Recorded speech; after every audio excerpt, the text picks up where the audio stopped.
আমি সহজে উদাহরণ দিই, উদাহরণ দিলেই বুঝতে পারবেন। যেমন আমরা পোশাক গায়ে দিই, এই পোশাকের মধ্য থেকে আমরা প্রথমে কি করি? লুঙ্গি পরিধান করি অথবা প্যান্ট পায়জামা পরিধান করি।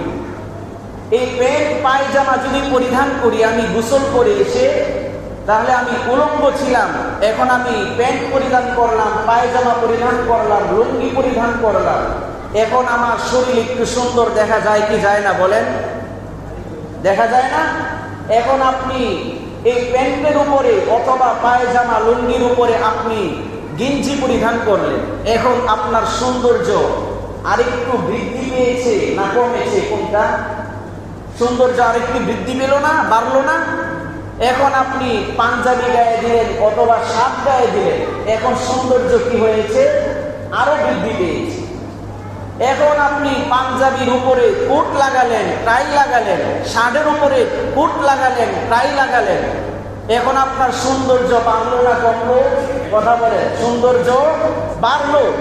এখন আপনি টুপি মাথায় দিলেন, এখন আপনার সৌন্দর্য কমেছে না বৃদ্ধি পেয়েছে? বৃদ্ধি পেয়েছে। এখন এই টুপির উপর আপনি পাগড়ি লাগালেন, কথা বলেন, সৌন্দর্য কমেছে না বৃদ্ধি পেয়েছে? সৌন্দর্য বৃদ্ধি পেয়েছে। এখন আপনি কোটের মধ্যে একটা কলম লাগালেন, এখন সৌন্দর্য আরো বৃদ্ধি পেয়েছে। এখন আপনি একটা সানগ্লাস লাগালেন, চশমা লাগালেন, এখন সৌন্দর্য আরো বেশি। পায়ের মধ্যে আপনি চামড়ার জুতা পরিধান করলেন, এখন সৌন্দর্য কি? আরো বেশি। যত পোশাক পরিধান করা হয় তত সৌন্দর্য কি করতে থাকে? বাড়তে থাকে। এখন উল্টা ভাবে আসে, এখন আপনার মাথার মধ্যে পাগড়ি ছিল, খুলে ফেলছেন, সৌন্দর্য একটু কমে গেল। টুপি ছিল, টুপি খুলে ফেললেন, সৌন্দর্য আরো কমে গেল। কোট গায়ে দিয়েছিলেন, কোট খুলে ফেললেন, এখন সৌন্দর্য আরো কমে গিয়েছে। পাঞ্জাবি গায়ে দিয়েছিলেন, পাঞ্জাবি খুলে ফেললেন, আরো সৌন্দর্য কমে গিয়েছে। গেঞ্জি গায়ে দিয়েছিলেন, সেই গেঞ্জি খুলে ফেললেন, আরো সৌন্দর্য কমে গেল।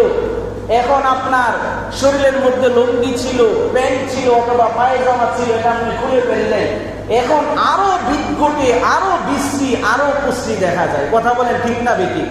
ঠিক তদ্রুপ ভাবে ইসলামের মূল ভিত্তি হলো পাঁচটা। এই পাঁচটা ভিত্তিকে ঠিক রেখে অন্যান্য ইসলামের যে বিধিবিধান আছে, ওয়াজিব আছে, সুন্নত আছে, মুস্তাহাব আছে, এগুলিকে যদি আমি পাশাপাশি আমল করি, যেমন ভাবে কাপড় বিক্রি করলে বাড়ালে যেমন ভাবে শরীরের সৌন্দর্য বাড়তে থাকে, ঠিক তদ্রুপ ভাবে ফরজের পাশাপাশি যখন আমি ওয়াজিবের উপর আমল করব, মুস্তাহাবের উপর আমল করব, সুন্নতের উপর আমল করব, তত আমার ইমানের রৌনক, আমার ইমানের পাওয়ার, ইমানের নূর বাড়তে থাকবে। বলেন সুবহানাল্লাহ।